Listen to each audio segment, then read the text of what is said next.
Halo, selamat pagi sobat-sobat trader semua. Sebelumnya perkenalkan, saya Jordan Al Hasan ya, dari trading analis dari broker DDMax. Nah, untuk teman-teman pernah nggak sih merasa yakin gitu kan harga mau naik tapi malah turun gitu kan, atau mungkin teman-teman sudah pede untuk melakukan entry sell tapi harga malah naik. Nah, sebenarnya itu pergerakan dari harga sendiri bukan secara acak teman-teman ya, tapi ada beberapa area yang diperhatikan oleh market. Salah satu area tersebut adalah yang biasa kita sebut dengan support dan resisten.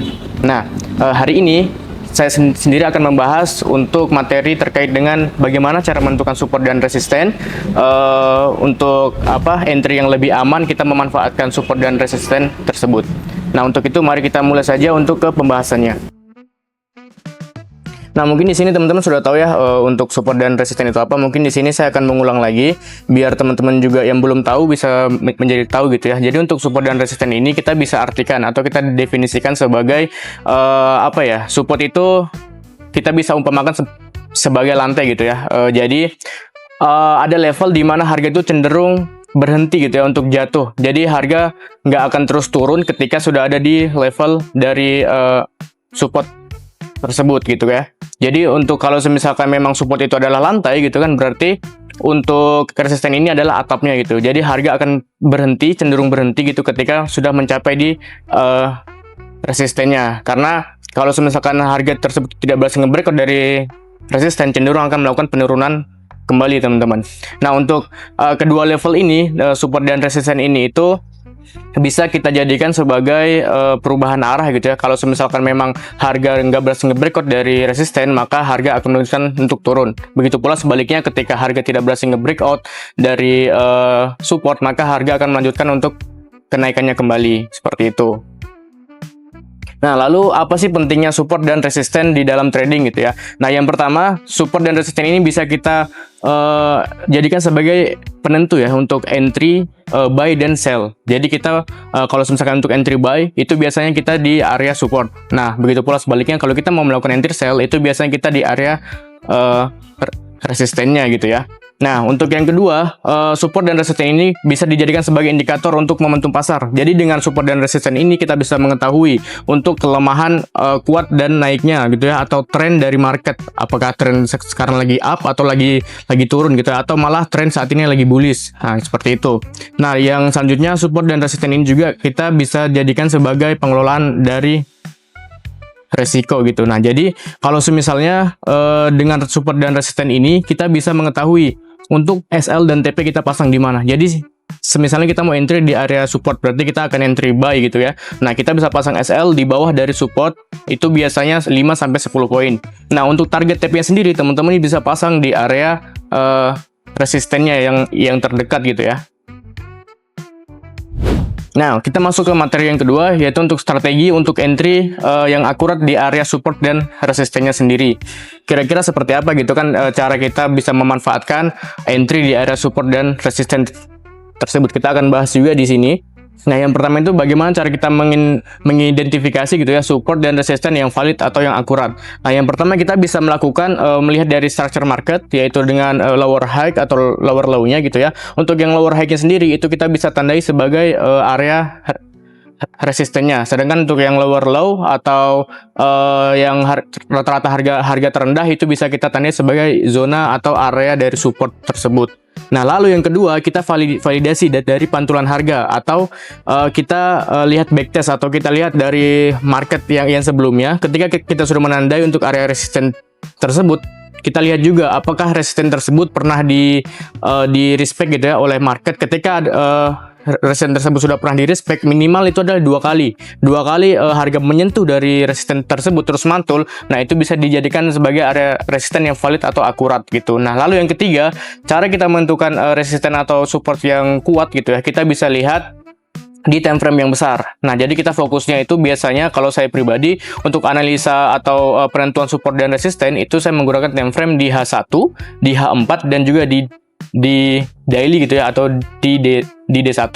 Nah, kalau misalkan di time frame kecil itu juga bisa kita jadikan sebagai acuan untuk penentuan area support dan resisten. Namun memang tidak seakurat atau tidak sevalid seperti yang ada di time frame besar. Contohnya di H1, H4 dan juga di D1, seperti itu teman-teman.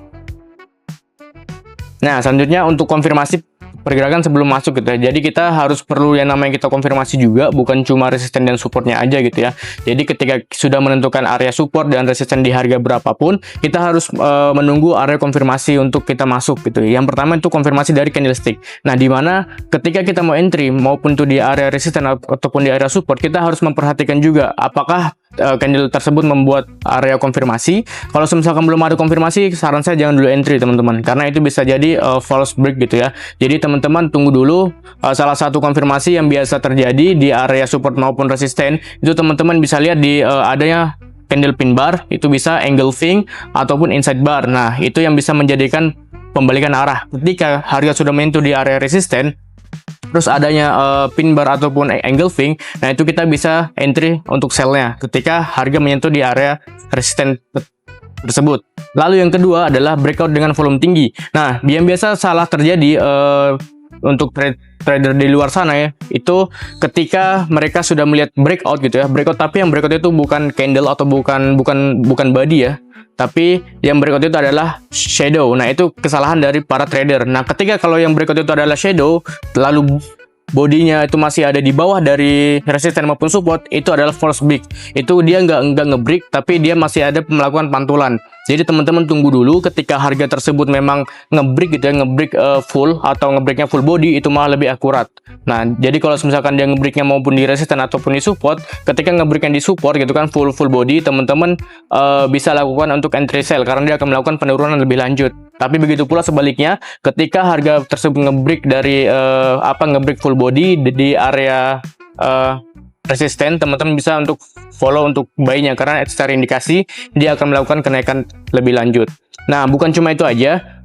Untuk kita melakukan entry bukan hanya menunggu break full body, melainkan kita harus tunggu dia retest terlebih dahulu.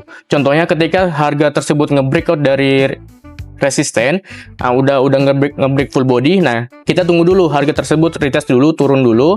Nah, ketika harga sudah turun minimal mendekati di area resisten yang sebelumnya, itu baru kita bisa melakukan buy. Begitu pula sebaliknya ketika harga nge-break di area support gitu ya, nge-break di area support, terus harga tersebut sudah melakukan retest, minimal mendekati di area support yang sebelumnya, nah itu baru kita bisa melakukan sell. Nah, seperti itu teman-teman, untuk kita agar bisa memanfaatkan momentum dengan akurat dan juga lebih aman.